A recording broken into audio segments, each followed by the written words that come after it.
want a forklift? Yeah, yeah. You are a son of a bitch. Un saluto a tutti. Ciao Juventini, how's everybody doing? It is game day. I've got Omer with me, but he's still just trying to get things all sorted out. And yes, I absolutely sold him out in the chat here for everybody. We were waiting for Omer. Again, it's okay. I see you're all pumped up here. RB Comps throwing out the day to Inter. Yes, yes. Let's see if hopefully we can beat the crap out of these guys today and take a strong advantage going into Milan. All right, so it's a big one today. We all want that victory. We know Inter's going to be pretty pissed off themselves. All right, and not on a run of form. We're going to tackle all of that. I believe that Omar is ready here. Okay, so I will be bringing him in real quick here. Oh, he says he still needs a second here. Anthony, ciao Juventini. It's game day. Let's go. And Mr. Skanga with us as well. All right, everybody. For those of you who might have seen some extra content in there last night, I had the pleasure of joining Matteo Rubinato, being joined by Matteo Rubinato for a nice little general discussion on Juventus last night. All right, so not a standard time, but it was awesome. It was just about 8 p.m. my time. It was great having him on. I look forward to having more of these members from official fan clubs, and he happens to be the president of Juventus official fan club Hollywood. These are some extremely passionate fans, and it's great having their views and their takes on things. Matteo gives you that little bit of an Italian flavor to it, because obviously these guys are seeing things from that angle over there, and things are a little bit different. They pick up on subtle nuances in the news and everything that they're just a little bit more in touch on. So it's really good there. Now, notifications, everybody turn them on. A little housekeeping. All right, we do have super chat enabled. We also now have memberships. All right, so look at the 3 tiers of perks that you can take us up on. Thank you to everybody who already has. All right, we appreciate all the support. Okay, now let's get into this. Still waiting on Omar. I might actually bring him on the screen so you can all see what he's doing. It looks like somebody has called him right before we jumped on here, but that's okay. RBCom says it was 3 a.m. for him, and he's enjoying a nice Easter break. That's great. So as far as news goes, not a whole bunch in the news today, but some good interviews. Bernardeschi, again, being interviewed today by Tutto Sport and whatnot, and Lou always doing incredible work with our main, has that thing broken down for all of you. So again, if you're not following us on Twitter, make sure you are. Good stuff there. Obviously, Del Piero will be at the match today. Okay, so we see that. And then other than that, Chiesa has made the team list. Okay, so there you have it. We are going to be working, like I said, with the fan club, CJ Iardo, saying where can we find membership opportunities.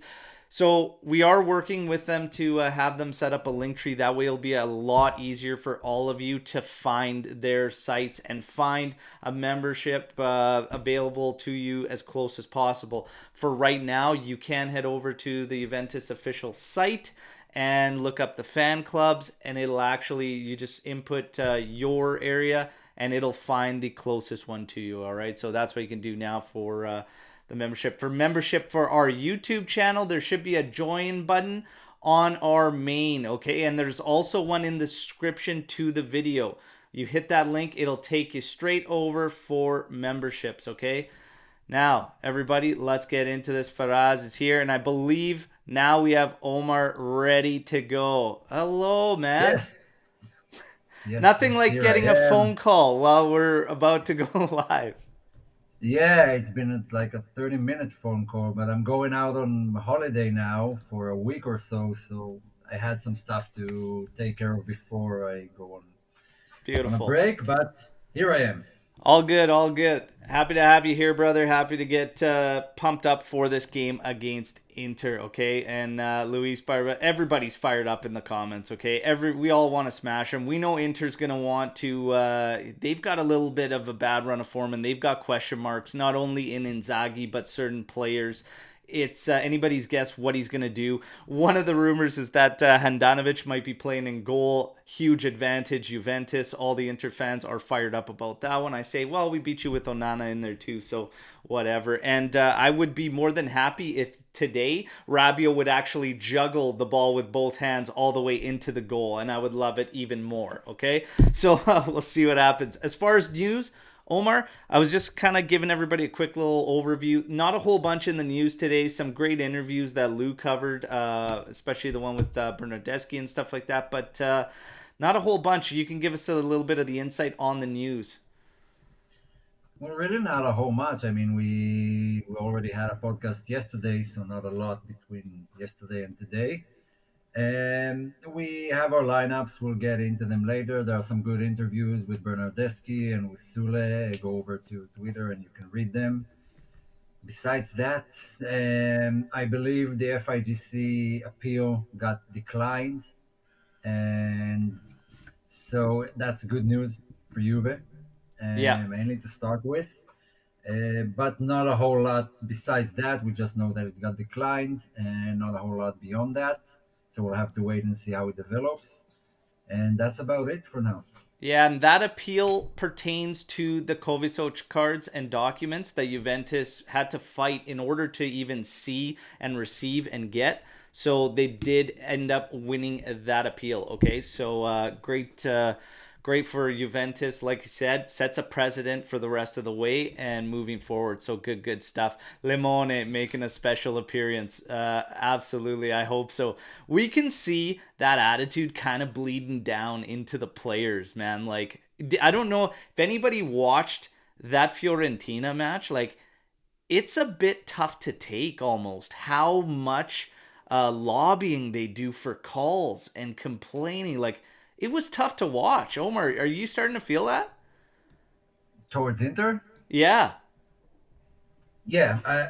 I mean, there are two sides here to the way Inter play. Because as far as all the stat guys like XG, their XG is high, really high. I mean, they do create a lot of chances. They have a failure in converting them.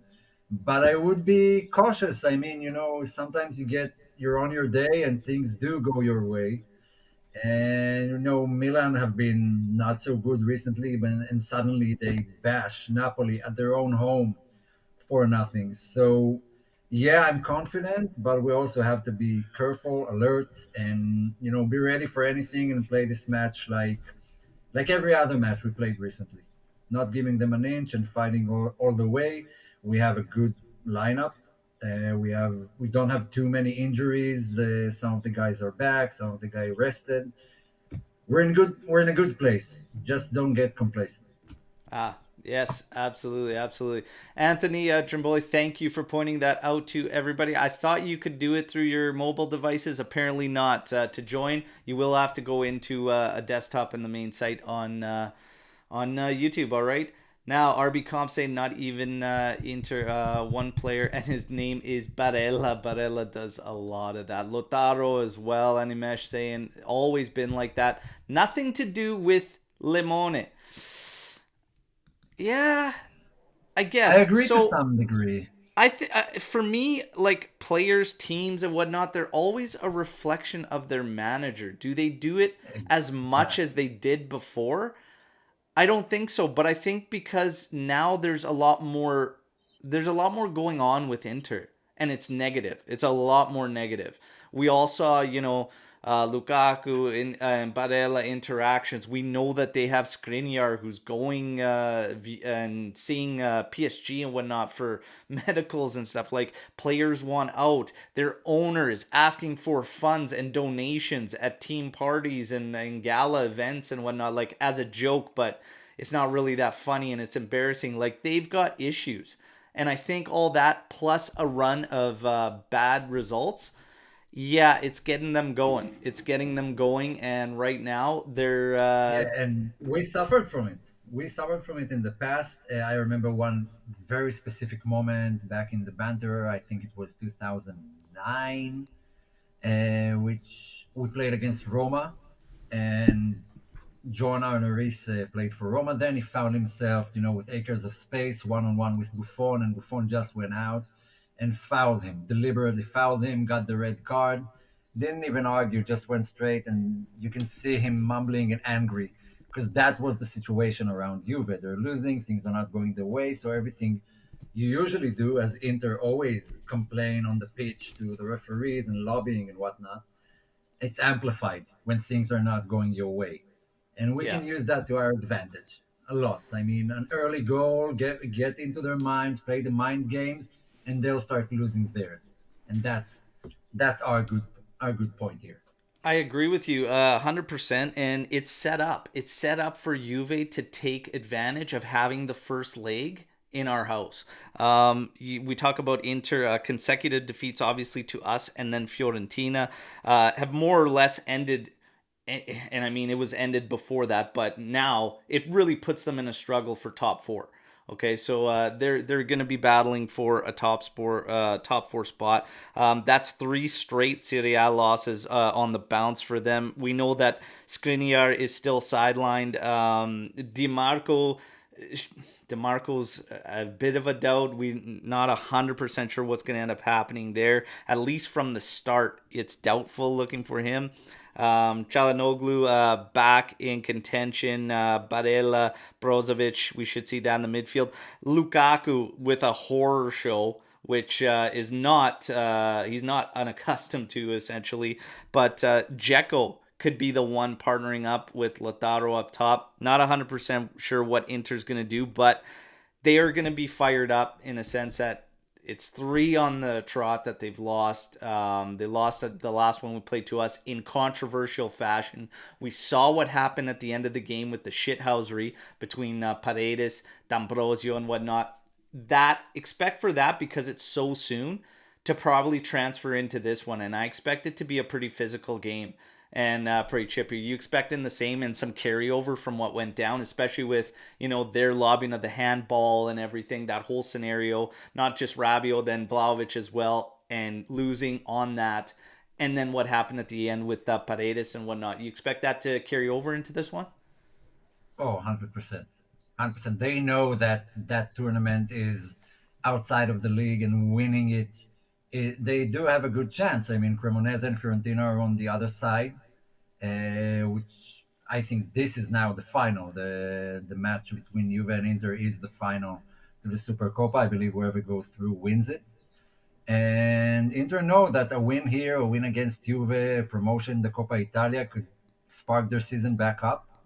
It could happen, and it's our job to make them think about other stuff and deal with other issues on the pitch than being motivated.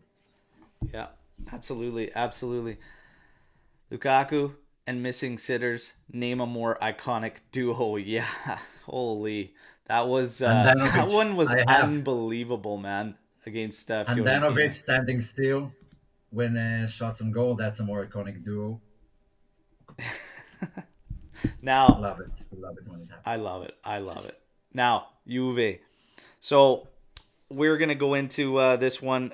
Favorites based on given current form. Okay, and Juventus has actually only lost once across all competitions since January. Okay, and are arguably the informed side in Italian football. Obviously, Napoli's up there, of course, with their run, but they got smashed pretty good against Milan there. And we'll talk a little bit about some feelings and continuing on with the season a little bit later and what should happen potentially around Easter for Juventus. Allegri clearly had an eye on this match in the last one against Verona. I think we can all agree on that, right, Omer? Based Yeah, on who he played and situational with some suspensions as well, Rabiot being one of them and everything. So a little bit forced, but he for sure had eyes on this one. And now, like I say, if we get into our projected lineup, we'll go through it. And this was confirmed also by Romeo Gresti, but we got Perin, Gatti, Bremer, Danilo, Quadrado, Fagioli, Locatelli, Rabiot, Kostic, Di Maria, and Vlahovic. That's as strong as we could possibly line up right now. Do you agree, Omer? Yeah, I think that's probably our best lineup. You can argue Szczesny Perrin, and you can argue maybe Milik Vlahovic, but all in all, I think that's our best setup right now. Yeah, I would have to agree. I mean, looking at it, and people, Sandro to Gatti and whatnot. Gatti has had three straight that he's been strong in. Absolutely no issues there for me. And to be honest, if Sandro was, because Sandro's still not quite right in terms of getting in there. Even if Sandro was in there, I would actually feel okay based on the job he's done as a third center back. But Gatti, I like this. Danilo, it does put him on the left side though, which is not the best for him. That's the only thing with Gatti in there. But ultimately, I would do this. I would do this, and I think this is our strongest. Quadrado on the right should balance things out today from what we saw against Verona. The fact that we have Rabiot in there plays it completely different than everybody else and will allow Kostic the freedom to do what he does to operate on that flank. You agree with those, Omer? Yeah, yeah, 100%. Nothing to add. Yeah, yeah. There you go. There you go. This is our strongest lineup, Juventini. Okay, so we should be ready for this one. We'll give you some key stats on this one. We're not going to get to predictions just yet because we're going to talk about some other topics in the news and everything before we get straight to predictions. But key stats going into this one: either Inter or Juve have made it to the final of the Coppa Italia 10 out of the last 13 times. Crazy. Wow. Crazy. Yeah. Juventus have won the Coppa Italia, of course, most times than any side in the competition's history, having won the Cup 14 times, making it to the final on 21 different occasions, all right? This is the third time in 3 seasons that these teams are going to face off in it, and obviously we know we prevailed in the semifinals 2021, while Inter won the final last year. That one pissed me off. Absolutely pissed me off. And we remember what went down and how we lost it, whatnot. But both teams have faced off 34 times in the Coppa Italia. How many wins does Juventus have out of those 34 matches? I think let's go with 19. 19 for Omar. Everyone in the live chat, get your guesses in here. How many wins? How many wins for Juventus you think they pulled in the Coppa Italia games against Inter in 34? Okay. Now, we are going to talk a bit about some outside of the lineup things, because not that he would play in this particular game out of the start, okay? But let's talk about this. Let's talk about Illing Jr. The latest reports have people fired up about Max, looking at him as a potential like midfielder, saying he has what it takes to play in the midfield. Yesterday in our live show with myself and Matteo, there were still people coming in the comments and just thinking like, I don't see it. I don't. Do you think anything's going to come of it? Because today there's also more reports about him thinking about that possibility. How do you feel about that in general, Omar? It's kind of weird because, well, Max, what he said, I mean, he sees him every day in training. We've seen glimpses of him here and there in matches. I don't think we're qualified to overrule what Max said since he sees him every day. Having said that, I mean, our midfield is relatively stacked this season, while our left wing is just one player, basically. It's Kostic and only Kostic. So I don't see a reason to try and push Illing into the midfield right now, where there's so much free space and Kostic will need to rest out there on the left. And I prefer him to De Chilio and I prefer him to Sandro over there. Yeah. So while Max says it, I'm not entirely sure he's going to even try it. I feel if he doesn't get minutes now, I feel he'll get even less if he'll be considered a midfielder. But young players are moldable. I mean, you can work with them and you can find other positions from them. It's not dead set that he's a left winger for the rest of his career. Yeah, and that's just it. I mean, we can think back to, there was the point there where we were hearing about him actually tested in a more deeper role as a fullback in like a four-man back system and stuff like that was actually experimented for a very little bit. So he is definitely looking at Illing Jr. in these other positions. For me, I kind of look at it a little bit differently in the sense that Max is probably trying to get him involved and maybe sees it's what he sees in him that maybe to credit to Illing Jr. he should be involved more. And maybe it's just looking for some alternatives and some other solutions and whatnot to try and get him in more. Kostic has been an absolute unit, and apparently all the minutes just don't seem to bother him. So I kind of see it Yeah, as a credit to Illing Jr., to be honest. it is a credit to him, 100%. I get where Max is coming from a bit because, like, being a part of a midfield is being a part of three-man midfield, which need to work together. So you have like a Lucatelli who directs you, where 3-5-2 being a left winger is sort of a solo work. You have the entire wing for yourself. So maybe it's easier to integrate youngsters into some sort of a system than giving them the free role on the left. But either way, just give the kid minutes. Yeah. Whether it's midfield or the left wing, just give him minutes. Yeah. Now, out of the 34 games, we had our guesses. Omer went 19, Animesh 22, Lorenzo 20, Lester 23 wins, Anthony 19, Andrew 24. We've got Skanga with 18, 22, 15 for Manta, 16 victories. 16 victories out of all those, okay?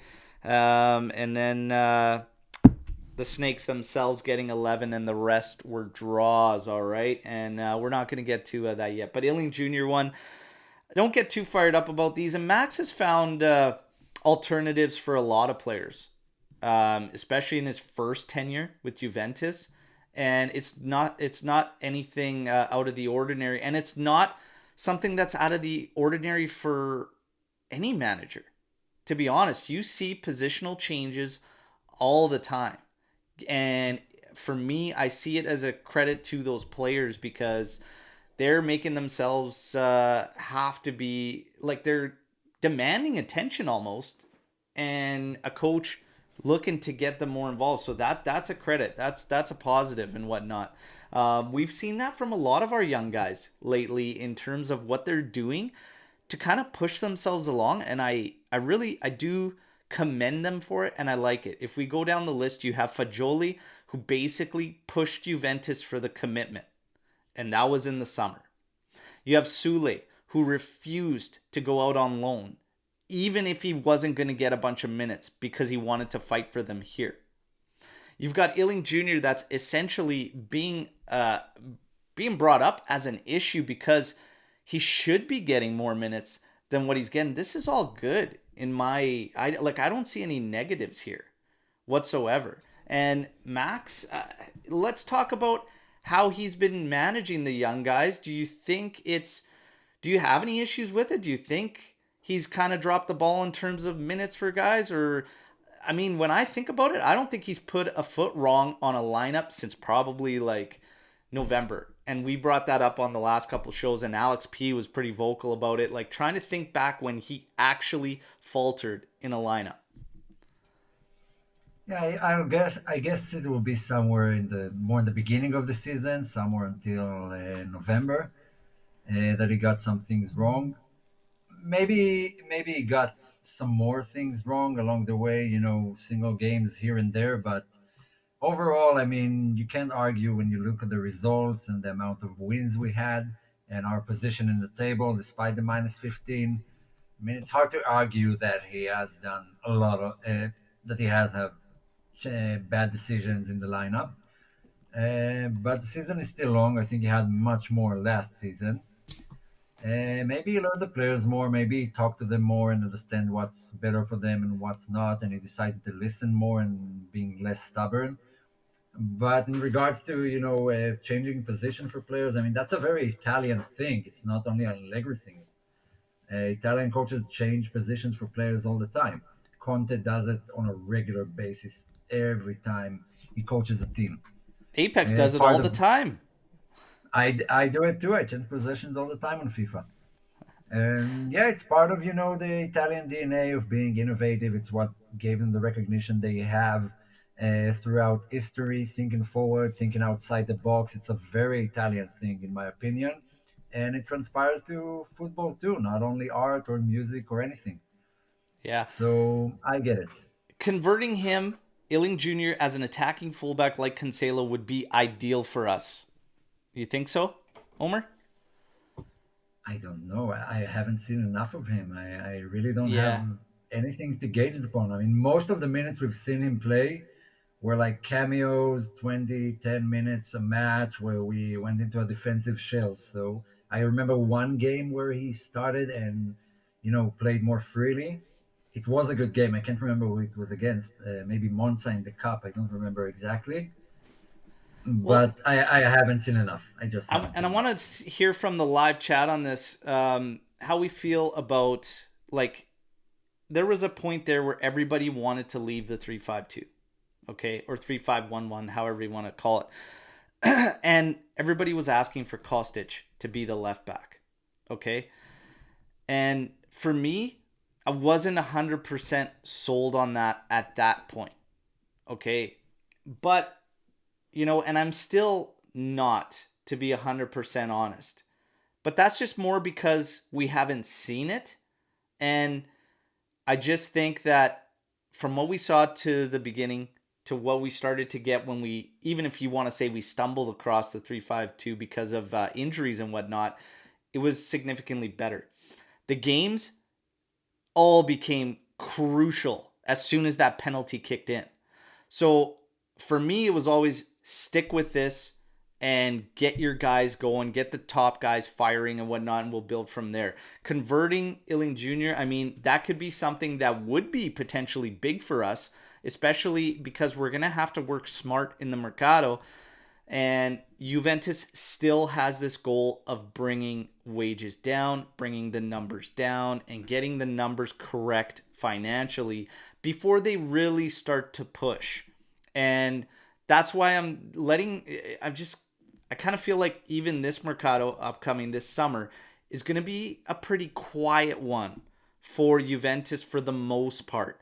Should some players end up going, they're going to react, obviously, bring in some talent and whatnot, but I don't see anything crazy happening. All right. Obviously, there's a couple guys' future that could potentially change it, but really only one, and that's Dusan Vlahovic. We have to talk about our strikers, okay?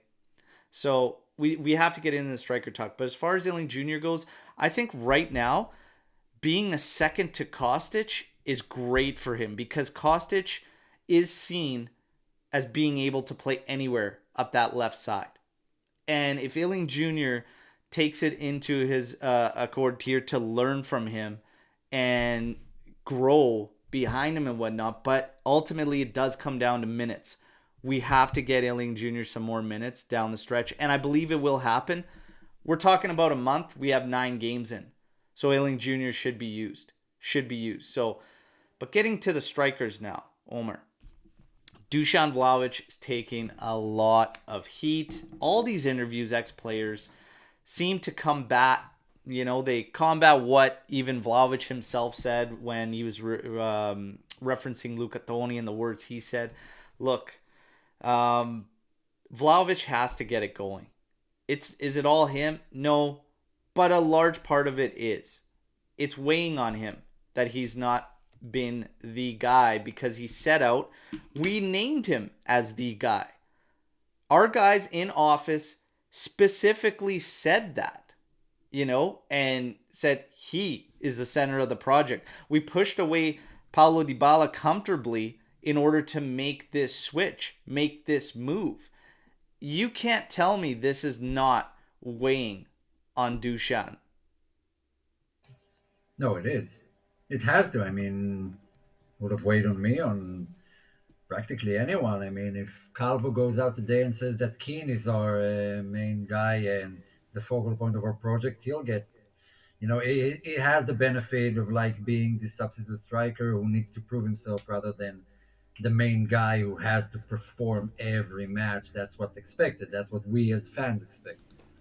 But to be honest, I mean, I've uploaded something yesterday to Twitter, checking stats, and the defensive stats are more in correlation with the standings in the table than the attacking stats. And I don't think we have ever been the top scoring team over our 9 years Scudetto run. I mean, the fact that the defense is stabilized, it calms me down much more. So I'm not overly worked up about the strikers because we are winning. We are finding ways to win even without our strikers firing. Yeah. I mean, so I'm not pushing the panic button yet, and I've said it a million times in different episodes. I would give him more time, even if he ends the season the same way as he is now. I would give him more time. I wouldn't let him go. Let's talk about his attitude. Andrew Juve is saying, putting his head down, the pouting, etc. Do you have attitude issues with Vlahovic? Does it bother you, Omer? Not that much, because I also see the flip side of it. I mean, he does clap for other players to try, and he does encourage the guys around him, and he is in a difficult spot. I mean, just seeing Sule score after he headed the ball to the post, and Sule got the goal, and he missed the penalty and everything, and he was, for 1 second he felt bad, but then he mustered every energy he had and went to congratulate Sudo.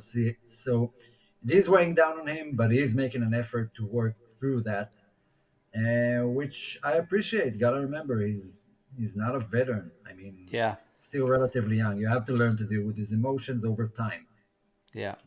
Last night I said, I don't want to see Vlahovic go. I want to see him stay. I want to see him grow with Juve and whatnot. Are there question marks there? I mean, Of sure, course, naturally, when you bring somebody in and you have expectations, and not only are they not being met, but it's bringing up other concerns, like his attitude and whatnot. Can he turn the tide? Can he be that guy for Juve?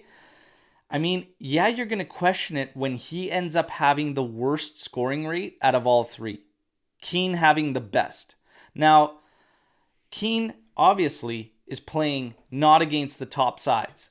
Okay, so if we look at the teams he's scored against, yeah, he's but that's also his job.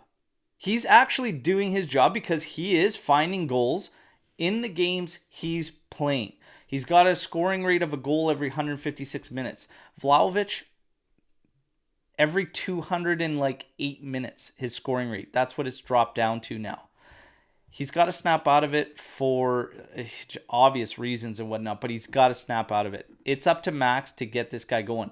I said yesterday on the live, what bothers me the most is the fact that he's got a guy like Milik who finds ways to get involved, to get integrated into games. He's moving into areas, he's being a pivot, but he's also trying to break away from defenders and get himself involved in games. It's almost like he doesn't necessarily always allow himself to be isolated, right? This is the part that's bothered me about Dusan Vlahovic, is Milik has been around all season and he's doing this. And he's doing that actually very, very well, because even if he's not finding on the score sheet, Milik, for the most part, leaves us very satisfied with his performances, from the view of work rate, involvement, build up, all that.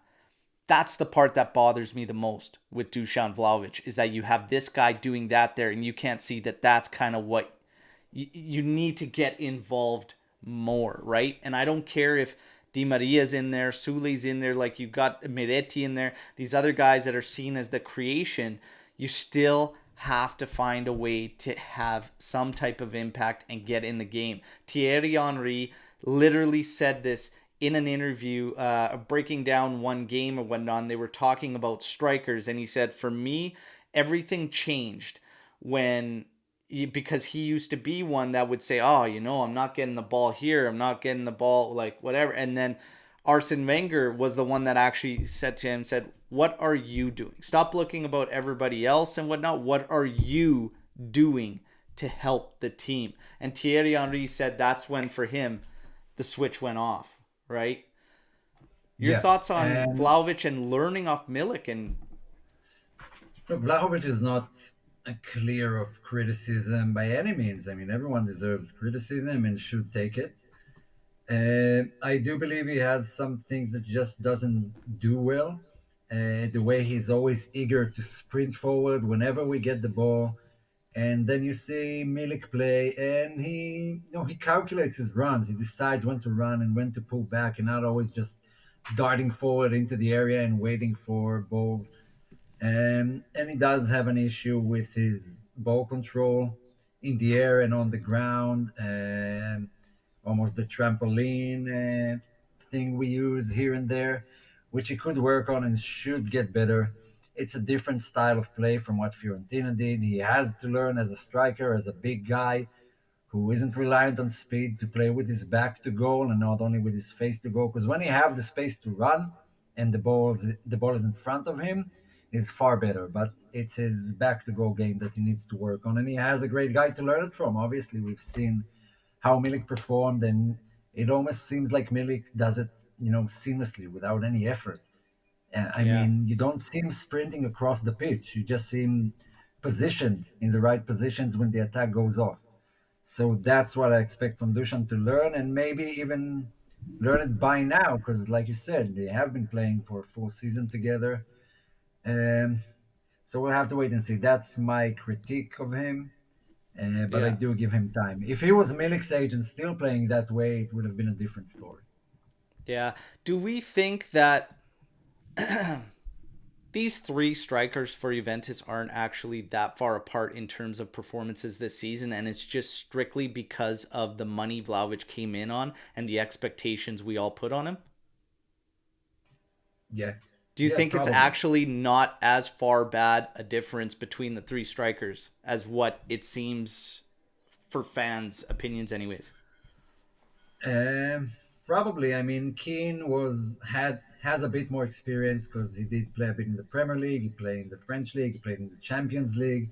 He got to play with Ronaldo and Chiellini and Buffon and some other champions, and being coached under different managers at Juve. Maybe no, maybe it was only under Allegri.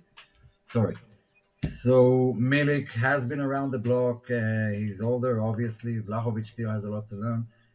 I kind of want to make some sort of, comparison to the early Conte days when we had Quagliarella, Matri, and Vucinic, and it was very hard to tell who's the best out of them and who should always be on the pitch. That's kind of how I feel right now. I mean, it's hard for me to choose before a match who I definitely want in there or who would be the best guy out of the three for every match. But Yeah. Vlahovic and Keane, I mean, they need to take that role. They need to fight to get to that position where they're the undisputed Juve's number nine. That's what they should strive for. Maybe it will Yeah. take another season, but There's work to be done not only from Dushan's end, but like I said, I mean, it's ultimately a coach has to get his main guys being his key guys. I've been very vocal about what I've been saying about Max and feeling comfortable with him. I need him to get the key guys being the key guys. Happy to see Chiesa on the list. Dusan Vlahovic, I hope he has a huge game. I hope he bags at least one against Inter today. It'll go a long way for him. Coppa Italia semi first leg against Inter at home. I want him to bury one today and open play. Because for me, it's just he's gotta find ways to break free. He's gotta find ways to get. I get it. It might not be the way you want it to go, but ultimately it's got to be done. He's got to find a way. It's not like the coach can only do so much, even if we're talking about patterns and set plays, because Mike Tyson said it best, man. Everybody's got a plan until they get punched in the face. All right, so Inter is gonna try and take Vlahovic out of the game. It's gonna be ultimately up to him to get it rolling and get it going. And I hope he does today. Everybody, we're gonna get to predictions and then a session of Storm the Barn. And the Storm the Barn was actually great last night with Matteo as well. Now let's get in this. We are gonna get into our predictions. Everybody, you know the drill. It's final score and then it's two tiebreakers. Okay, so let's get into it. Omer, you want to kick us off with your prediction for today? I actually feel like Juve are gonna be on fire today. I don't know why. I have this feeling. I might be wrong, but wearing the tank top of fortune, as you would call it, I feel like 3-0, 3-1. Let's go with 3-1. Wow. Juve. Don't know Thr- why. I have that feeling in the air. I love it, man. I love it. So 3-1 from Omer. What would you like as your two tiebreakers? Okay, I would call at least one Kostic assist. Okay. And let's go with at least three crossbars or posts on either Holy. side. On either Total side, in the game. yeah, total combined. So 3 crossbars and posts. Okay, okay. I feel good about this one today. I feel really good, everybody. Okay, and we'll get to some of these predictions. RB comps 2-1, but really, really tough to predict this one. We've got CJ with a 1-0 Juventus win. Aldo coming in with a 2-0. All right, and Andrew, thank you. He says, "Well said on Vlahovic, gents. Great discussion as always. Love it, love it." Share the content, everybody. It helps, goes a long way, long way. My prediction for this one, I don't believe Juventus will keep a clean sheet, but I do believe that we will edge Inter. I was along your lines, Omer, but I will not take the same score line because sometimes it gets you fired up, and I don't want to fire you up. 2-1 Thank you. Juventus. I will say 2-1 Juventus victory today. My tiebreakers are going to be today we get a Locatelli goal. Okay. Locatelli will score today. And I'm going to say that DV9 Vlahovic will get one today. Okay. And there you go. That's the 2-1. I'll add another tiebreaker as I got goal scorers. And I will say there is a sending off. I will say there will be a sending off in this game. Okay? And Okay. that is it for my Hard to call. prediction. So we all got them winning. Anthony helping us out for, well, depending how you look at it, if you want to gamble or not. But 3-1 pays 20 plus 2,200. A Kostic assist paying plus 380. And 2-1 paying plus 900. Not bad, not bad. 9 times your money. 9 times your money. Like it. I like it. So let's see.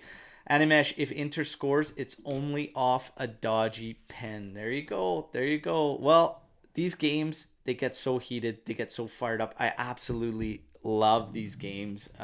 We need an early goal. We need to break their spirit early. That would win us the game.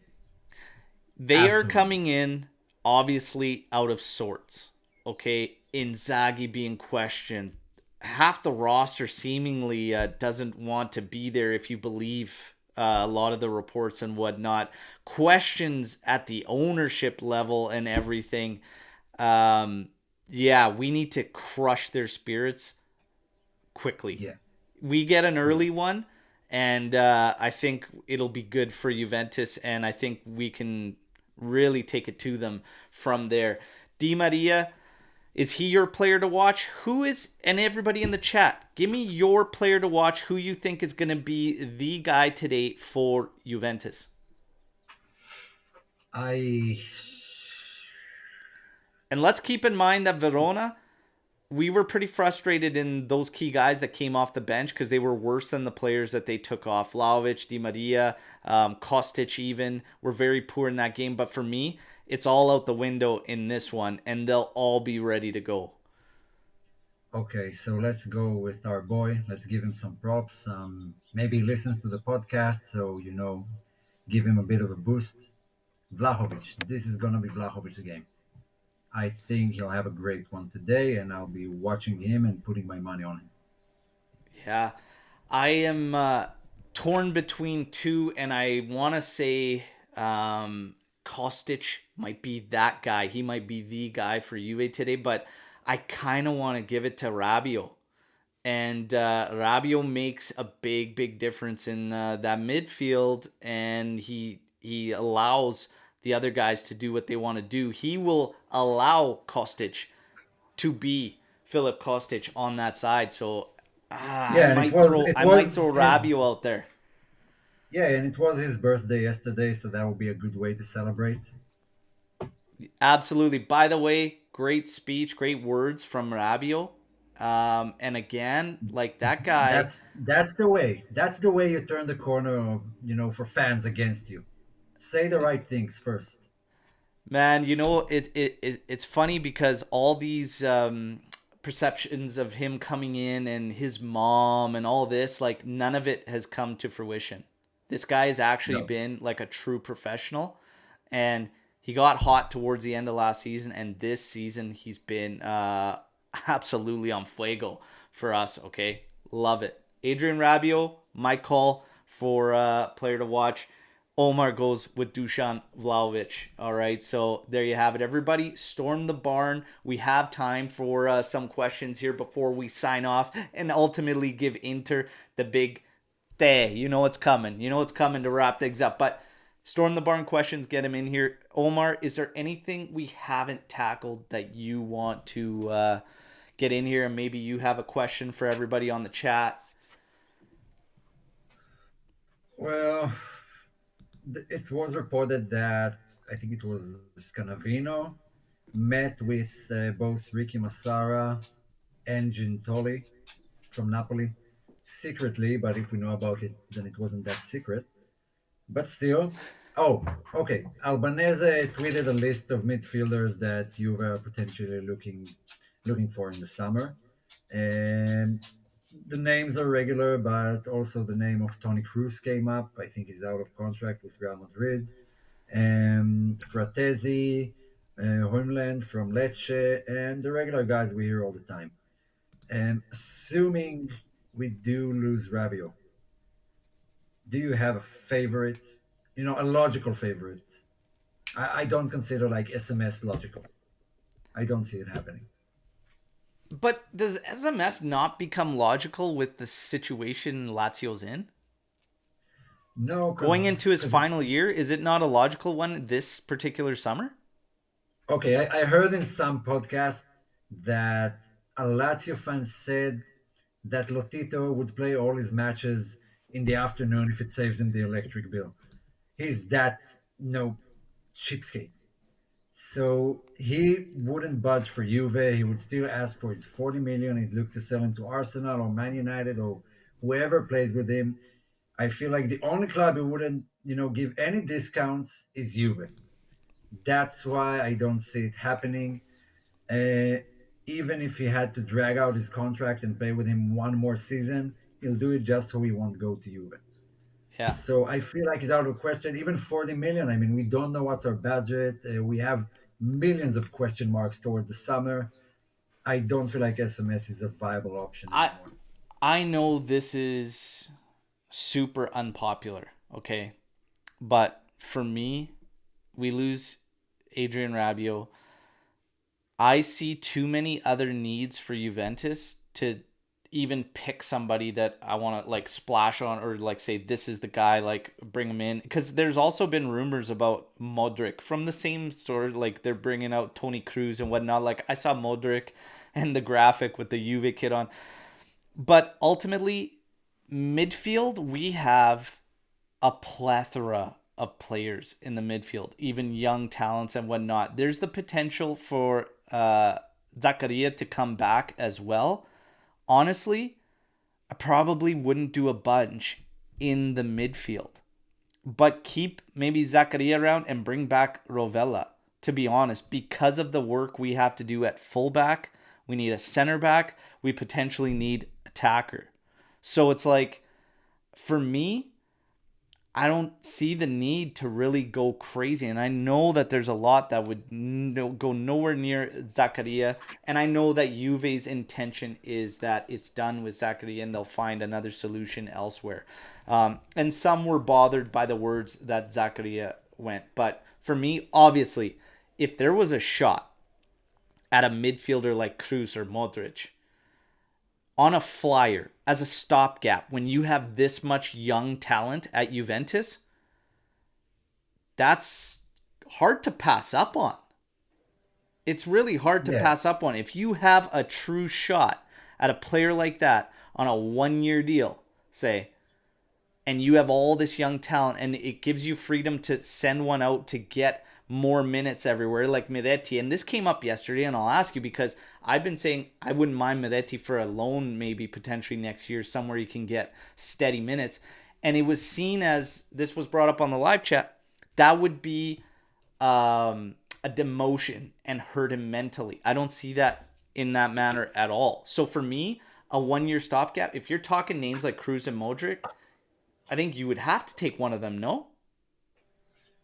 yeah. I mean, these guys are champions. Real Madrid are levels above Serie A, and they'll cook in Serie A. I mean, it's no question. It's like Di Maria came in and is easily the best player on the pitch almost every game because that's the type of player is. That's his caliber, Yeah. and we don't have a lot of players of this caliber in the league.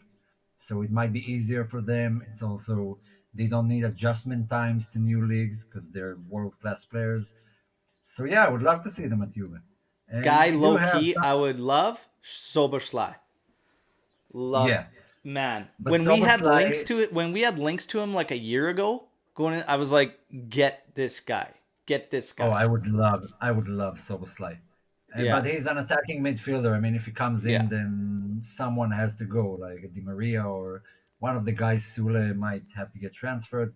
He's not like he doesn't do a lot of defensive work in yeah. his play, but he is a phenomenal attacking player. I would love him Now, if we have a again, those chance. Take him. guys, not saying there's any chance. I don't think there's any chance Modric, Cruz, or anything. But for me, again, I go back to the fact that right now I don't see mid as a major issue for Juventus, and that's a I would credit. go. I would go almost all out just to renew Rabio, and that solves it. No more questions. Yeah, and I said, hey, same salary, incentive, performance incentive based bonuses, and I'd be more than happy to keep Rabio around. Now, let's go with, like I said, Miretti. How do you feel about that statement about it being a demotion for him being loaned out after being here this season? I no, I don't agree with it.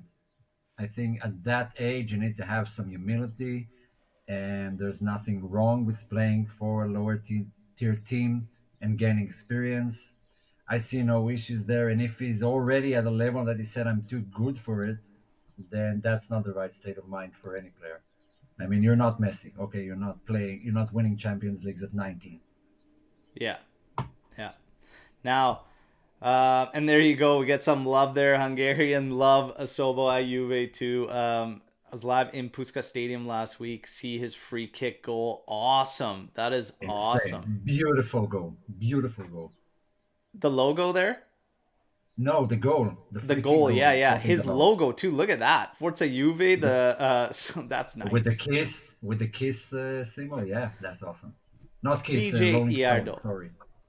Does the club welcome the Ultras back in 2024? So this will obviously we have no insight into where the situation actually stands.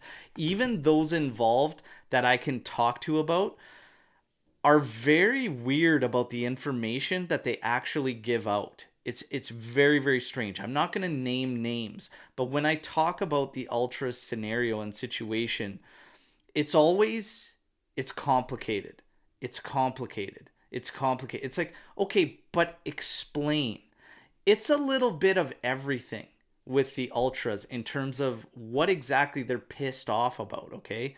And Rolling Stones logo, by the way, thank you, Aldo. Rolling Yeah, Stones I logo. corrected myself. I corrected myself. Yes. Yeah. The the Ultras, for me, they're not doing the right things to make the club want to get them back in there. That's number one for me. Because if you want to get back in there, two wrongs don't make a right. So you don't put up banners applauding the fact that Agnelli's gone and everything. You don't just show up when you feel the need to make a statement that is counterproductive to the club and the players and bigger than everything, you do not go into the stadium and put up signs saying silence and stop people from singing and supporting the players. So they're not giving the club any incentive to want to get them back. If we're talking about atmosphere provided and everything, there's nothing stopping Juventus. Not that I want to see, because I would hate to see this or whatnot, but there's nothing stopping Juventus from getting an organized section and doing it themselves and saying, hey, we're going to bring in drums, we're going to bring in this and that, but we're going to organize it ourselves, and we're going to lead and have like a group that they pay to kind of spearhead the curva and whatnot. There's nothing stopping them from doing that. And Yeah. the ultras are giving the club zero incentive to get them back in there. Yeah, and it could be even worse. I mean, if you watch the Napoli-Milan match, there was a protest there about the ticket prices from the ultras. So they decided we'll be quiet for like 25 minutes. Then it was for the whole match. Eventually, they fought among themselves in the crowd. I mean, we haven't seen that yet. And they wanted to, all face De Laurentiis, and he's taking them to court and whatnot. I mean, it's also a problem. So we're not there, and it's been going on for quite a while. But either way, this thing should be solved.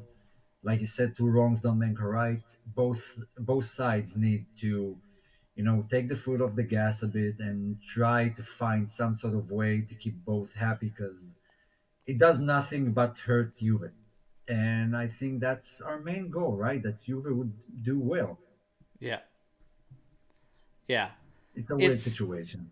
it's a brutal situation, but if I'm looking at it from both sides, I'm going to be frustrated as an ultra if I'm one of the members that, just wants the benefits and the perks of being that supporter, being that ultra, whatnot. But at the same time, I would be pissed off that I'm being punished for something that a select few out of these groups did and chose to do and whatnot.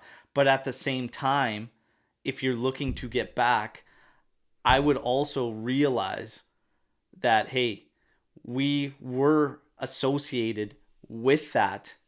How are we going to get back into the graces of the club to be allowed back in and to do what we need to do? Because if you ask me, what the way they're choosing to go about it is all wrong. Taking jabs, taking shots at the club, why would that make them want to bring you back? Doesn't make sense. But I see this lack of, and not just from the ultras, but from the club as well, that lack of wanting to take the higher road from either side. You know what I mean? It's like both of them are in this pissing match, and neither one wants to just be the bigger man, say, you know what, we want you back, or you know what, we want to come back. What's it going to take? Like, what do we have to do or whatnot, right? Neither side seems willing. So, but from a club perspective, they have to pick up the atmosphere. They absolutely have to. It's a bad look. Do you remember the quote from The Dark Knight? What the Joker said? This is what happens when an unstoppable force meets an immovable object. That's kind of how I feel the situation is. Like they're both stuck, and just nothing is going on. I'm sure there are things we don't know about that's going on there. All we heard about is stuff from the news and some quotes here and there, but I'm sure we don't know, everything that's been going on. So I kind of reserve judgment here because it might go a lot deeper than we actually know or heard of. Yeah, I think so. And Andrew agreeing's just saying nobody wants to be the bigger person, and it's annoying as hell. It is, because we have all seen what Allianz can be, an absolute fortress.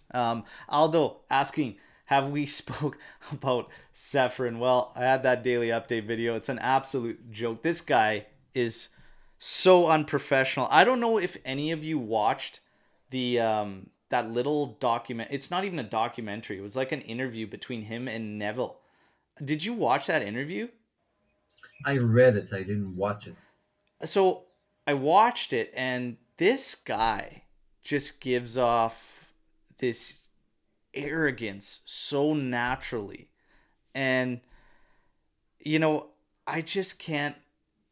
I've never wanted Super League to succeed more than after I kind of had saw that and whatnot, and just like this feeling that he has, this power, this sense of entitlement and whatnot, this be all end all on all things football is a friggin' joke. But the words that he said, and then going at those clubs and whatnot, like, you're an idiot, first of all, because Real Madrid is like a huge draw and always has been for Champions League. Juve's always been in the mix in that discussion and whatnot. Barcelona as well, especially over the past year. And he's taken stabs at them in these dark times. And this is the exact reason. Like, he's such an idiot. This is the exact reason why would these teams want to continue working with you. You're an organizer, for Christ's sake. You don't even have the talent, and you don't put up the cost. You don't front the costs. The clubs absorb all these costs that it takes to be in your competition. For what? To get a fraction of the prize money that they could should they move affiliations. Like, and he goes out and talks like that. Like, being arrogant, being pompous, and talking like that is not helping the situation whatsoever. And to throw shade at some of the biggest clubs, like, you're an absolute clown. This guy's a clown. He's a joke. Yeah, it's like they just gave some a 10-year-old control over one of the biggest organizations in the world. Everyone knows that UEFA are corrupt. The only thing that overshadows is that FIFA, the organization that is in charge of them, are even more corrupt. So they don't have to answer to anyone. They can do what they want. And I mean, you should be the epitome of just being, in the middle, not a fan of everyone and giving everyone a fair treatment. And you're doing exactly the opposite. And you're singling out clubs for stuff that has nothing to do with you. You have a beef with Agnelli, fine. It happens all the time in the business world, but you still have to conduct the business. Agnelli is not even at Juve anymore. You're still hoping that, we get points deduction and demoted and out of Europe competitions while you're piling on more pressure, more injuries. You're putting on a Nations League. You're not doing anything about the international break that literally costs clubs seasons. And then you go out and criticize the guys who had to pay for all these injured players and had to pay for all their travels to all those tournaments you keep inventing. And when they tell you, look, we need more money because we can't compete with all the sheiks and the oligarchs from the other clubs and from the Premier League, you basically piss on them and on everything they have to say and tell them, find a way. I don't care how.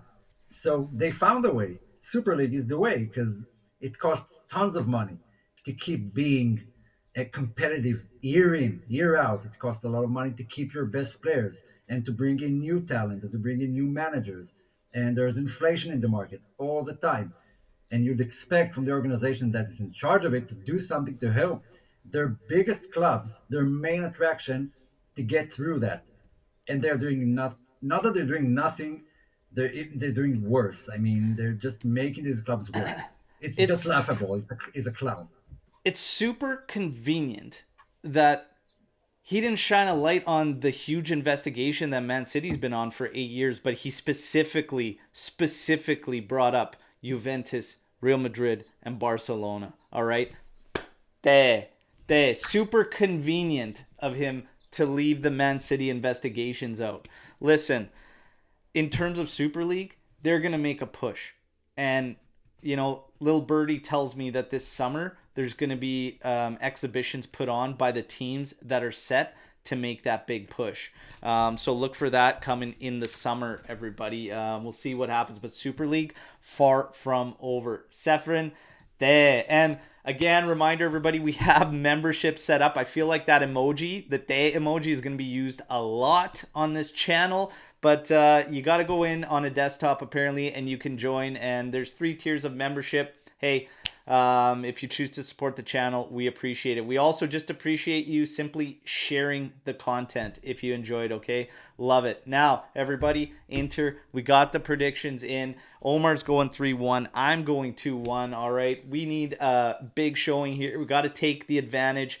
I hope that Omar's prediction comes to fruition, so we get an even better cushion going into Milan. This is going to be a big one, but Our lineup looks solid, about as strong as we can go. It's time to take it to these punks. They're right for the picking. We're going to be back tomorrow morning, 8:30 a.m. Eastern time, and hopefully talk about a victory, all right? So, Inter, Juve's coming. Everybody get jacked up. Do whatever pregame rituals you have, all right? And enjoy the game. Tomorrow morning, we're going to see you right back here live, all right? Everybody, as always, fino alla fine. Forza Juve, and let's take it to these punks. Hey, Inter, we're coming. We're coming, baby. Ciao tutti.